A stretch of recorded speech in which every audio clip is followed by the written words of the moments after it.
Gateway Classics. It's a place where Tommy works in Texas, but they also have a branch over here in Vegas and lots of super cool cars over here. The place is massive. Yeah, so I can show you guys a little bit what they've got.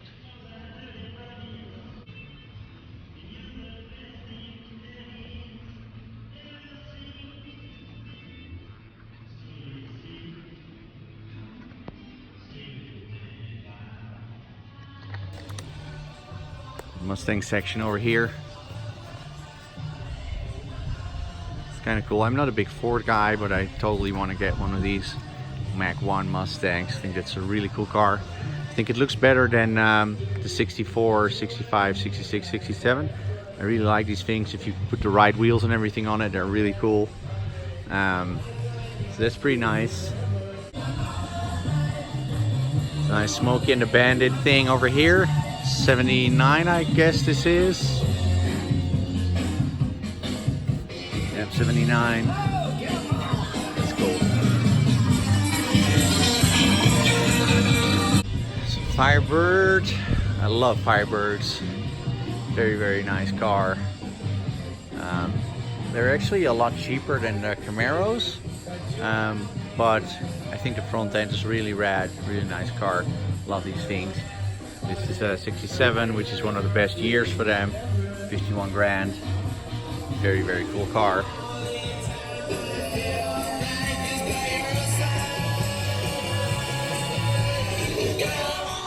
Caminos.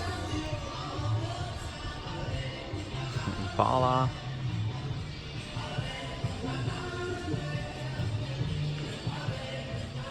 GTO. Nice Nova. I really like Novas. They're a really good size. They're kind of a little bit smaller than the other muscle cars like the Chevelle and all this stuff, so kind of a cool car to have in Europe. Impalas over here. Impala wagon. I'm not wagon, like I know you're American, so you love wagons. Love wagons. Yeah, Europeans don't care too much for wagons. This is really nice. Like this is the best year to me, 71. Like you can tell the 71 because it has the split indicators. So a 72 has a single style indicator, and the one that everybody always talks about is like the 70. But I kind of have to be honest that I like the 71, 72 a little bit better than the 70 because I really love the front end with the round. It's just got two headlights and they're a little bit closer to one another. I think that looks a little nicer. Like, it seems that this one is a real nice example though. So if they're lowered and murdered out, they look super cool. But this is a 69, so the 69 and the 70 is always like the model that everybody talks about, everybody wants. But I really like the 72 and the 71 because there you go, the rear, the taillights look a lot nicer, like the round taillights in the rear bumper. I really love that, and that's like a lot different from the 69 and the 70. So I like that. Like here you can also tell, like this is way nicer. I like that. Yeah, so really cool model car. I love all cars where there's no B-pillar. So if you drop all the windows down, the whole side of the car is open. Super nice. Like I always say to people, like every car that has that feature is a beautiful looking car. So there you can see obviously the Chargers, they're known for it, and they also have that feature that there's no B-pillar. So if you roll the windows down, the whole side of the car is open, and that looks super cool. So there's a super nice Camaro. Like this is what it's considered one of the best years. So 67, really oh, this is 68. Well, the 68 and the 67 are very much the same. Like you can tell them apart because the later ones, they will have the little stripes on the wheel arches, and the 67, 68, they have the headlights on the outside, and the model right next to that has the headlights a little bit more to the center of the car.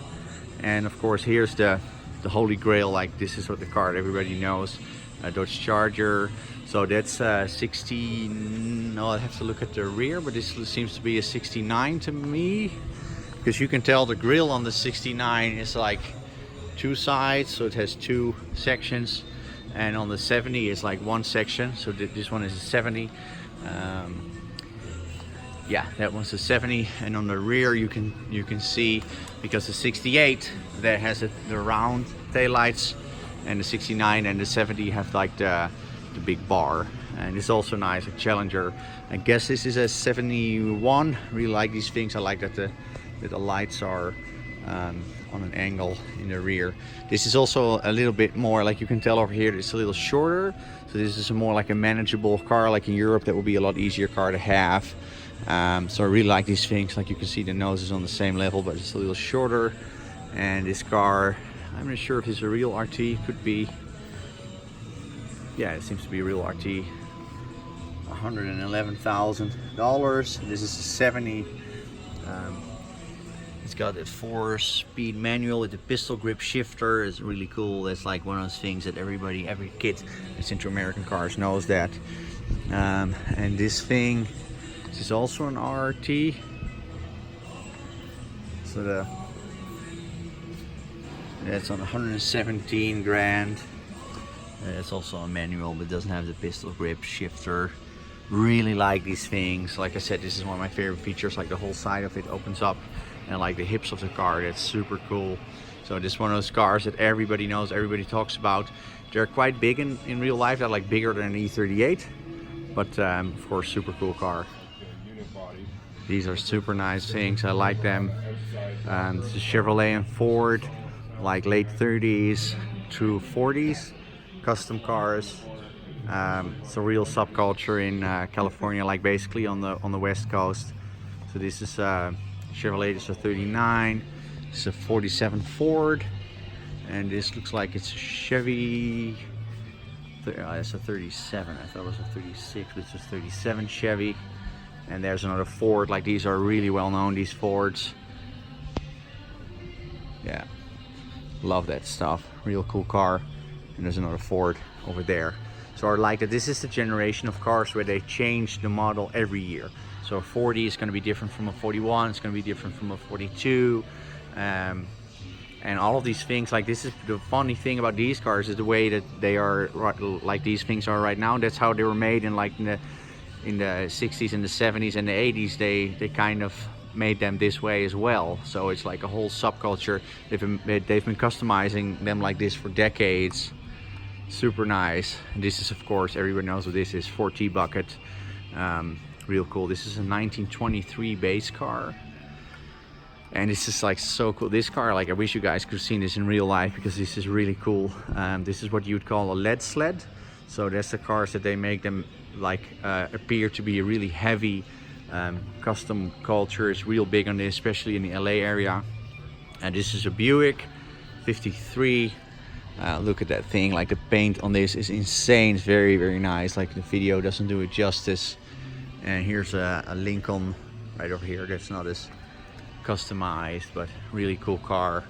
There's another little Ford. But this time it's a 2-door version. Yeah, 34. Really like these things. Like these colors is, I'm pretty sure that this is like a house of color. This is what the manufacturer of this paint is called. Very, very cool. Really love this. Like when I was a kid, I was reading about these things in the magazines, like the American magazines that we got in Europe. Real cool.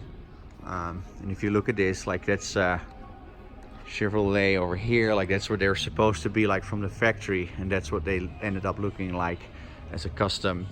This is also a very California style thing, very, very minimal, but there are so many modifications on these things. Like they obviously they chop the top, but what they also do is this red section that you see, they'll change the size of that, so they'll make that they'll section it, as it's called, or channel it. It means that you basically change all the dimensions, so you'll drop the body on the frame, or you'll make the body lower, and you can do that in different ways. So you can make the roof lower, but you can also remove parts from where my finger is indicating right now, and they do that so subtle. So there's like half an inch or a couple centimeter here and a couple millimeter there. Like this is a pretty hefty job. It's a pretty hefty top job, but overall very clean car. Like in real life it's always like the telltale, like on pictures they all look good, but in real life that can be a little different. This is also very much what a lot of people made in the 80s all through the 90s. Super cool. This looks like a very solid car. Done this really well. Look at that. I think that's all fiberglass that they made over there. It's got air suspension. There's the tanks for the air. And this is a 37 Ford. Very cool. And there's the front wheel drive Citroen. And there's the Corvette, like the C1. So the first generation Corvette. And it seems that they've put an LS1 in this one. Or yeah, it looks like it's an LS1. Very cool car. Like I love this feature, like this cover over here that flows down. Very nice. Looks like it's got C5 wheels on it as well, so maybe they've swapped a little more than just the engine. Here's the C4 feds. I like them. Like this is the A-team fed, as I always like to call them. There's two generations, like you can tell from the rear lights and from the dash. The ones with the round rear lights, that's like the first generation, and the ones with the little bit more square, that's the second generation. But the interior of the second generation is way nicer than the first generation. So what I always say is, like, I'd like a second generation with the second generation dash and then a first generation rear lights. And there's a fantastic car, like that's one of my dream cars. C6 Z06, very cool car. 7-liter LS7 motor in it. This is a fantastic car. I really love these things. Let's check out what these things cost over here. Good color blue, which kind of draws back to the grand sport days of the Corvette C3. 58 grand over here for an 06. Super low mileage, like less than 12,000 miles. Love these things. Really cool car. This is amazing. Look at that steering wheel, it's such a nice shape. Very cool car. And then there's the C3 generation of Corvettes. It's, as you can see over here, it's the rear window, like over there and over there. Really cool cars. Love these things. Very nice. Like I always like the first generation of almost everything a little better on the outside. Very cool. It's nice custom. It's like a lowrider culture. Funny thing with these Fords, so this is a Thunderbird, but that's also a Thunderbird, and that's also a Thunderbird, and that's also a Thunderbird, and that as well. The funny thing with the Thunderbird is that it's like a completely different car from each generation. So this is a 58, it's kind of a big car, and the older ones, like the older you go, this is a 63. They're just changing shape a lot. So this is like one of the first, I think this is the first generation. Yes, this is a 55 T-Bird, and look at that 55 T-Bird compared to the newer T-Bird. It's a completely different car. It's way bigger. Like this is like the same car. Like imagine that you have a BMW 3 Series and it goes from a small coupe to a big limousine to like a family-sized car and back to a limousine again. So I really like that on the T-Birds, that they're completely different. Like this is a 57. The red one is a 55, like I said. Look at that stuff. Like it's really cool. 57 right over here. And here's a 65. And look at how different those cars are. And here's another. This is a 60. Let me have a look. That's a 64. I'm not a big Ford guy. I don't know much about Fords. And here's another T-Bird, and this is a 66. Right. So how funny is that, you know? So you go from 66 to 64, it's a 65, 57, all the same car, all the same model. This is what they call an Oprah window, really cool, nice little interior. So these were supposed to be like a Corvette counterpart, and yeah, it's basically been a big rival, but the Corvette always stayed like a two-door sports car, and the T-Bird kind of evolved into a completely different car. Like look at this thing, this is 63, so that's 6 years later than this car. 6 years later, and it's a completely different car. Way bigger. It's a four-seater. It's always been really intriguing to me. Very cool.